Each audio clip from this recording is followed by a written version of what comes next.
Olá, eu sou a Mônica, você está no meu canal literário.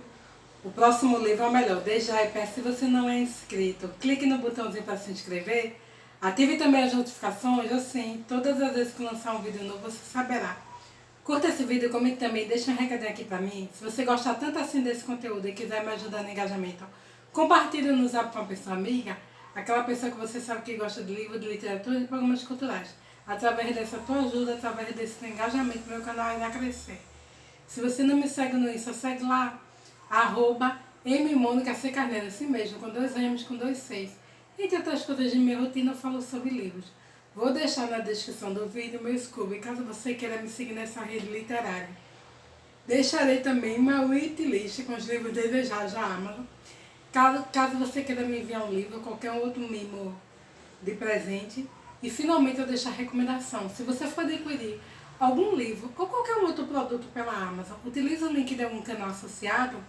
Assim você vai estar ajudando algum produtor de conteúdo digital, tá bom? Hoje finalmente eu chego com aquele vídeo de opinião das leituras do mês, a finalização, TBR final, no mês de dezembro. Eu gravei em 2023, estou em 2023, mas esse vídeo eu só vou lançar no início de 2024, porque para mim tem mais sentido isso, né? Até os vídeos de metas que o pessoal lança todos em dezembro, para mim tem mais sentido lançar em janeiro, já estão gravados. Aí eu quero compartilhar com vocês, fiz uma mini conta e nas Americanas é que posso, eu fui hoje de manhã fazer meu cupézinho e passei lá, eu vou mostrar para vocês, mas eu acho que é mais interessante eu mostrar no final, né? E aqui eu vou falar um pouco, bem por alto, sobre os lidos, assistidos. Dezembro teve assistido, é o período do ano que eu me permito mais, dezembro e janeiro, assistir algo.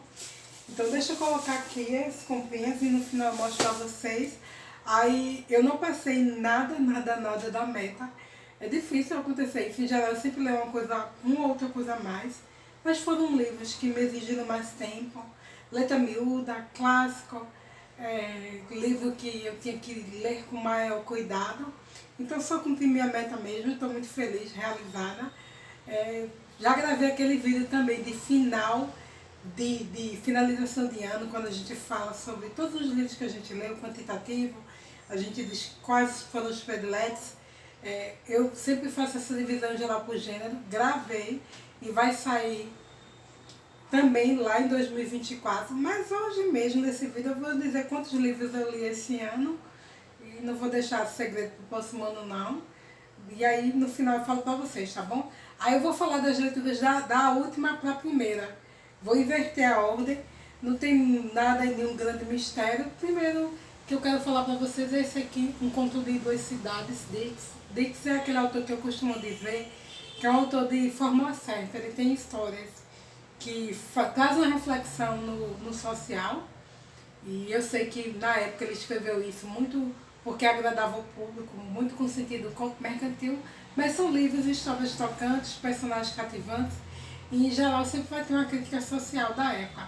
Esse Um Conto de Duas Cidades, a gente vai ver a questão da Inglaterra e da França, com os seus soberanos, e vai ter vários personagens aqui que vão trazer luz as mazelas daquela época, do século XVIII, e eu não tenho vários personagens, então assim, não teve nenhum que me cativou muito não, gostei muito da história, eu só quero ler um pequeno trecho desse livro, para que vocês possam inferir um pouco o ambiente histórico em que essa obra passa, e aí para vocês ficarem com aquele gostinho de mais, de querer conhecer esse livro, tá bom?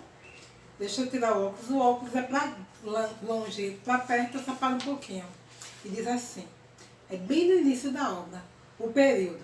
Aquele foi o melhor dos tempos, o pior dos tempos. Foi a era da sabedoria, da loucura, foi a época da crença, da incredulidade, a era da luz, das trevas, a primavera da esperança, o inverno do desespero. Tínhamos tudo bem diante dos nossos olhos, não tínhamos nada diante dos nossos olhos.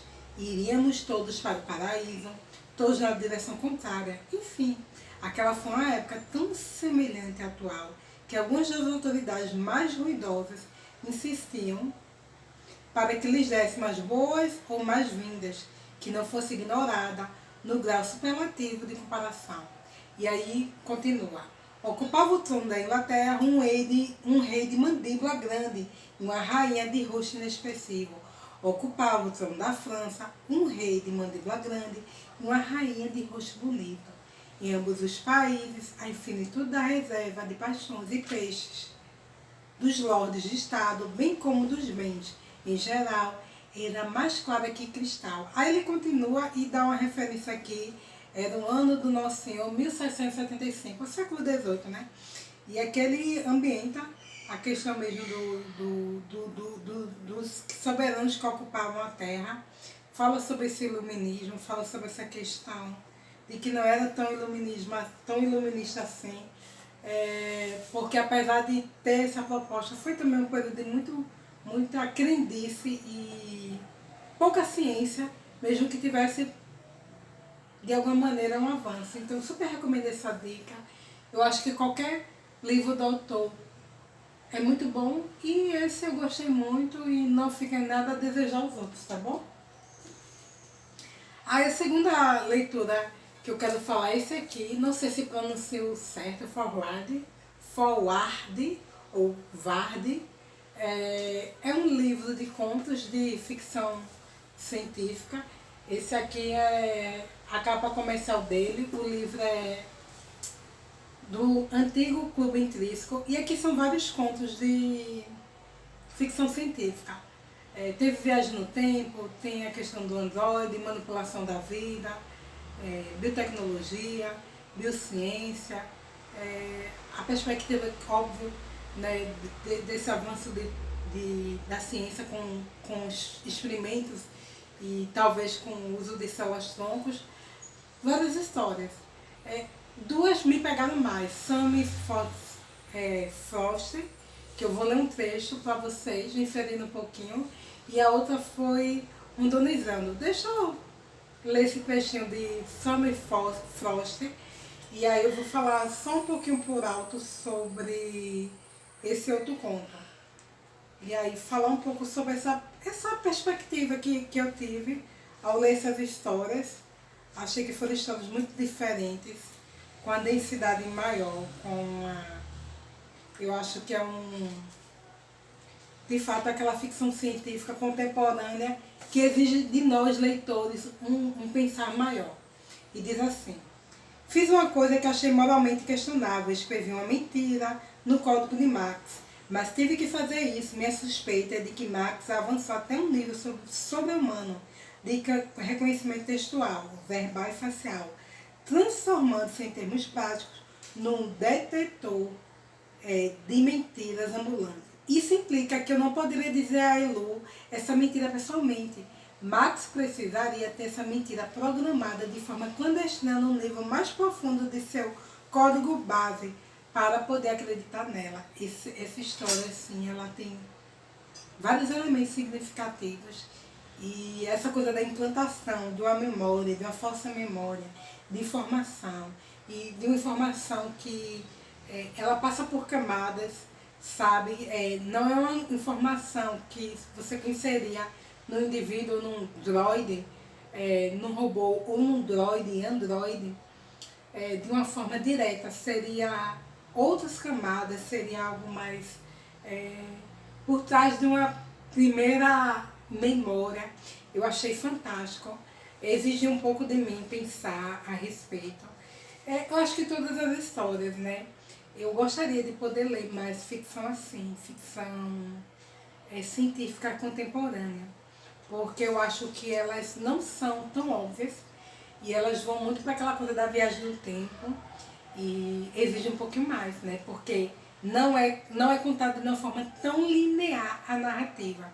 A outra história que eu gostei muito foi Randonizando, que aqui ele vai falar, é uma história de uma mulher que ela vai em Las Vegas jogar no cassino e ela ganha super aposta.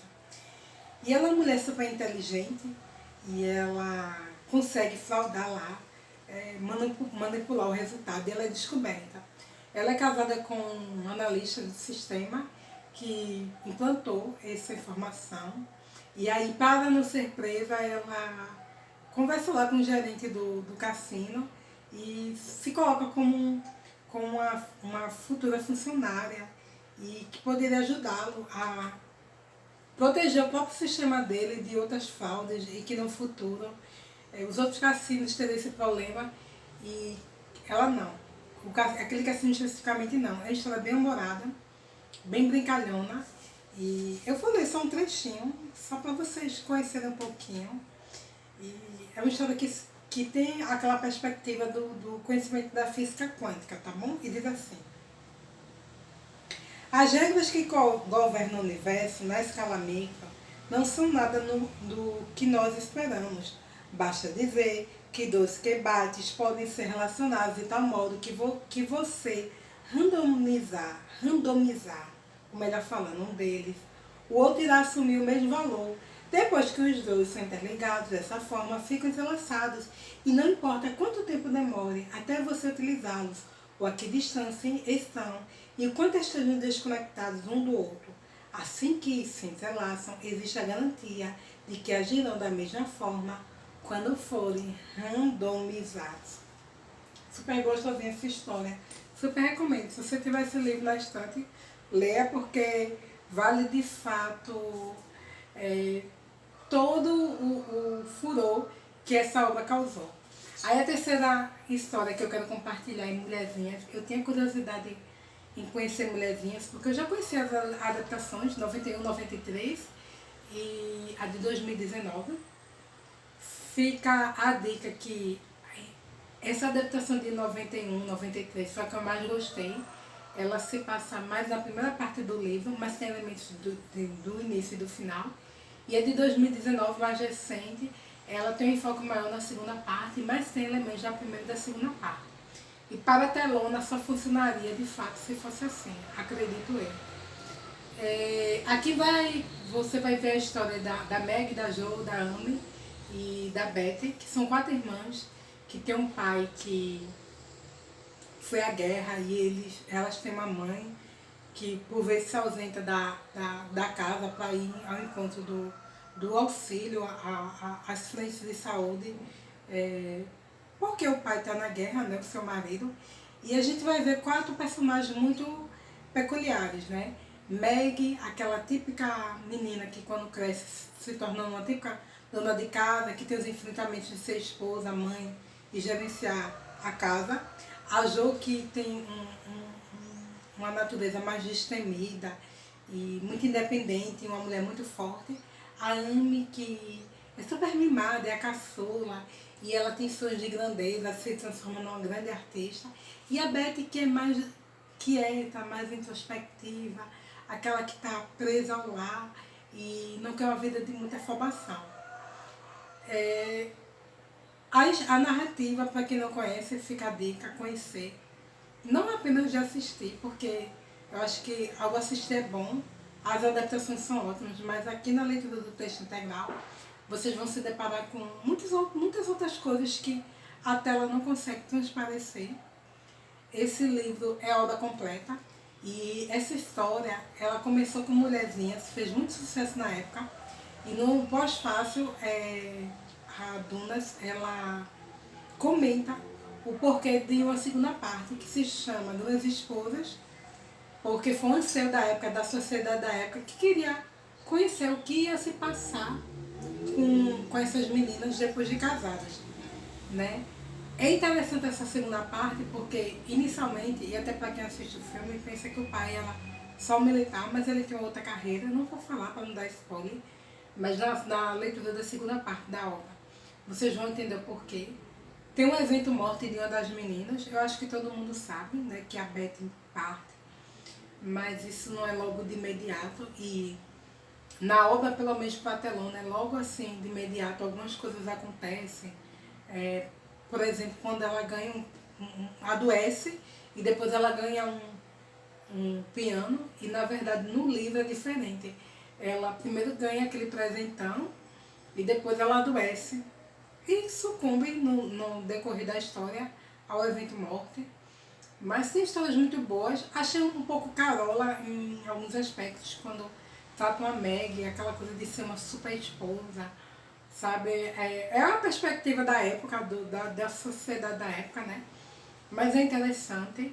Jo, no filme, ela é retratada como uma mulher com maior. Com a maior. Uma vida intelectual mais aflorada, ela é sim, mas existe um reconhecimento literário maior no filme, coisa que é diferente do livro. E eu gostei muito de tudo. Pensei talvez em separar algum trecho para trazer para vocês, mas acho que a ideia geral da obra fica passada. É um livro muito conhecido, muito resenhado, muito adaptado. Tem mais adaptações para telão do que as que eu citei. Então, é isso. Achei, já tinha aquela impressão de que a questão da guerra de secção nos Estados Unidos não ia ser retratada no livro. Só pano de fundo. Tinha esperança que tivesse algo mais, mas não teve. Gostei mesmo assim. Pensei que eu não ia gostar de jeito nenhum dessa obra, que ia ser só um tal ok, tipo, li um clássico em si, mas não, foi realmente muito gostosa da leitura. Confesso que o enfrentamento, porque eu passei uma semana, foi a minha primeira leitura do mês, e aí eu disse, não, vou ler logo para demandar e depois ler os outros. E abandonei, né? Depois de uma semana, porque vi que não estava avançando, e fui atrás de outras leituras mais céleres, para depois, quase na última leitura, ela foi a penúltima, finalizar. Gostei muito e fica essa super dica para vocês conhecerem. Por vezes a obra é arrastada, mas eu acho que é o que um clássico sempre tem, e se a gente tiver inteligência e de entender isso, a gente vai minimizar essa questão do ser arrastado. Livro 5 estrelas, livrão. E aí, finalmente, eu terminei essa LC de A Dança da Morte. Aqui tem muitos personagens interessantíssimos. O King, ele homenageia Tolkien num certo momento da obra, quando um dos personagens vai em peregrinação no gelo, praticamente numa perspectiva final. Gostei muito do final da obra, mas tem dois personagens alguns personagens que me chamaram muita atenção. Tom Cooley, né? Stu, gostei de outros também, sabe? Teve a Nadine, que foi uma anti-herói. Na verdade, não é anti-heroína, uma personagem controversa. Ela morre, mas ela não consegue se matar, então ela meio que impulsiona o Randall Flagg a matá-la. E isso é algo que ele não previa. Ele tem, apesar de ser a personificação do mal, tem algumas fragilidades e nem tudo sai como ele espera, né? No término final da história, a gente vê aquela combinação da batalha do bem e do mal. As pessoas que ficam do lado da mãe Abigail, a centenária de 108 anos, e os que ficam do lado bem, no caso ela, os que ficam do lado dela, e do lado do mal, que ficam ao lado de Randall Flagg, né? Eu acho que todo mundo conhece o que acontece no final, porque tem filme aí, mas Lata de Lixo, ele consegue fazer uma grande explosão em Las Vegas e extermina aquele lugar, mas aquela perspectiva que com certeza a King e todo autor de terror sempre explora, e que até Tolkien explorava, o mal nunca morre. Então a gente vê Randall Flagg ressurgindo, mesmo depois dessa batalha apocalíptica. E é engraçado porque Stu sobrevive e ele reencontra Tom Cooley e ele volta para sua vida e para os outros que ficaram esperando aquele desfecho e aquela ida dos quatro para os protagonistas que foram como espiões para Las Vegas, né? É interessantíssimo. Eu gostei muito, talvez o personagem que eu mais gostei foi o Lloyd, porque com o Lloyd o King trouxe muito humor, muita coisa boa, muito divertida. Lloyd foi um personagem que eu acho que o mais que sofreu gatilho. Ele passa momentos horríveis, que se fossem reais, de um protagonismo real, eu acho que eu nem suportaria ler. Como é ficção, a gente acha que fica menos. menos sofrido e gostei muito, achei que dos livros do King, mesmo gostando muito do... E o meu predileto ainda é Escuridão Total Sem Celas, porque eu sou amante de contos de terror, mas gosto muito do It a Coisa, eu acho que é um livro fofo e tem vários elementos super pertinentes para serem discutidos, mas dentro da perspectiva de terror e horror, o melhor é esse aqui, sem sombra de dúvida. E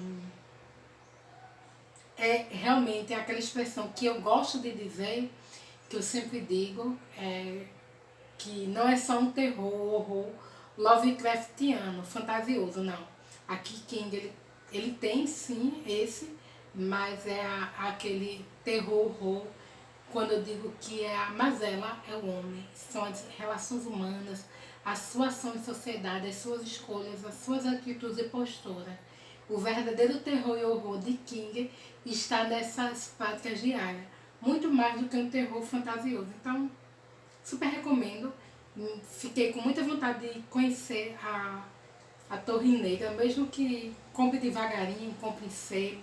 Eu quero ver se no ano 2024, se eu tiver condições, para adquirir pelo menos o primeiro livro e começar a ler devagarinho, porque eu acho que isso aqui deu uma boa base para a Torre. Tem outros livros que eu preciso, mas não me importa. Se eu puder comprar, pelo menos iniciar essa Torre Negra, eu quero, porque esse livro só me deu com um gostinho de quero mais. Livrão. E aí reli Sandman, não todas as histórias, algumas. Esse aqui é o volume 3. E eu até gravando naquele vídeo de opinião das melhores leituras do ano, eu fiz menção a uma menção honrosa à Biblioteca Guima. Mas tem um ponto lá que eu explorei, que por isso que eu trouxe esse quadrinho. Foi uma releitura, não conto como leitura. Já tinha lido esse ano e reli agora, em dezembro. Mas eu tinha citado que naquele livro estava essa história aqui, que é o Gaiman homenageando Shakespeare. Mas na verdade foi nesse quadrinho, tá bom? Aqui é uma brincadeira com Uma Noite de Verão, tá bom? Esse aqui é o volume 3, então é livrão, mas eu acho que, imagino que a saga toda, a história toda completa desse livro deve ser maravilhosa. Aqui tem outras histórias também, como História de Gato, e super recomendo. Pra mim, qualquer coisa do game é boa, sabe? Eu ainda não conheço só a prosa, mas pelo menos os quadrinhos não ficam nada a desejar. Estou quase finalizando, aqui é meu caderninho, quando eu falo sobre tudo, escrevo, né? Anoto todas as leituras que eu fiz no ano. Não foram poucas leituras, foi satisfatória, li menos que no ano passado eu li 75 livros. Esse ano eu li menos. Se eu tivesse condições financeiras de ter adquirido mais livros e até um outro livro mais fininho, um outro quadrinho, eu teria lido mais. Mas eu acho que foi um tá ok. Gostei porque eu li também muito quadrinho esse ano. E eu termino o ano. A última história que eu li foi um conto de Duas Cidades, do Dix. E eu termino o ano com a leitura de 70 livros. Estou feliz, acho que leitura não pode ser dimensionada só por quantidade. Né? Tem gente que vai ler 12 livros ao ano, um só por mês, e vai estar super feliz. Gostei de ter lido 70. Espero no próximo ano conseguir parceria, sabe? Para conseguir ler mais. Tenho pouco livro por ler na estante, mas eu tenho muita esperança nisso. E dos assistidos, eu assisti esse filme que eu tinha visto quando menina, adquiri depois o DVD e fiquei com preguiça de, de assistir. E aí assisti Tomates Verdes Fritas. Eu realmente não lembrava nada da história, é uma história muito de amizade. Tem uma protagonista aqui que ela é muito machão. E eu não sei como é o livro, porque eu sei que tem um livro, tem uma continuação. Mas eu suponho que na época, talvez, quisesse denunciar, no sentido de mostrar uma afetividade, né? Mas muito entre linhas, porque as amigas, uma vive um casamento destruído e a outra é uma eterna solitária. E eu às vezes penso que esse filme, feito na década de 90, essa questão de retratar relações homoafetivas, eram mais sutis do que hoje. Mas fica essa impressão. E assisti esse aqui, o volume 2 de Superman, com esses protagonistas aqui, Superman 2 do mal, que me davam muito pavor na infância. E foi uma delícia assistir esse filme. Eu acho que já tá bom de filme de desenho. E aqui deixa eu mostrar rapidamente as compras que eu fiz. Não foi muita coisa não. Foram 3 livros que eu comprei nas Americanas. Aí comprei esse aqui, Macunaíma. Ele foi R$10 só, tá 20, mas foi 10. Eu tenho curiosidade de conhecer Macunaíma, de ler. Acho sofrível pensar que muitos desses clássicos nacionais eu não tive. Eu ainda não li. E gosto muito de Machado, mas acho sofrível o entendimento brasileiro que a literatura nacional está limitada simplesmente a conhecer Machado de Assis. Transcende muito mais isso. E Macunaíma é o herói, que é o anti-herói, e bem brincalhão e jocoso, e que vai trazer um Brasil de mazelas e uma interpretação crítica sobre esse Brasil. Então, pretendo ler nesse ano de 2024. Aí vou deixar linkado o projeto da Acta, quem me acompanha sabe, lerei 12 livros, farei sprint, tem LC com um grupinho no Zap também, para quem quiser se interessar, fica a dica, pode deixar um recado aí. E se tiver interesse, me segue no Instagram, já deixei linkado no meu Instagram, manda um direct, que aí se você quiser participar de algum LC comigo durante esse ano, eu te adiciono no Zap, tá bom? E aí comprei esse aqui, Cai o Pano, o último caso de Poirot. Não sei se vocês conhecem esse livro. E esse aqui, Convite para um Homicídio, deixa eu tirar do plástico. Acho sofrível deixar o livro no plástico. Era para eu ter pego o estilete ou a tesoura, minha gente, eu esqueci. Mas dá para tirar mesmo assim. Porque acaba com a unha, né? Eu preciso ainda adquirir outros livros da autora para finalizar esses 12 do próximo ano da LC, mas durante o ano eu creio que eu vou conseguir comprar alguma coisa. São livros baratos, brochuras simples. Como eu disse, que eu fui nas Americanas e comprei isso. Quem quiser comentar sobre leituras, sobre livros, como foi o desenho de vocês, o que é que vocês estão esperando para esse 2024, pode ficar à vontade. Obrigada para quem assistiu, até a próxima. Tchau, pessoal!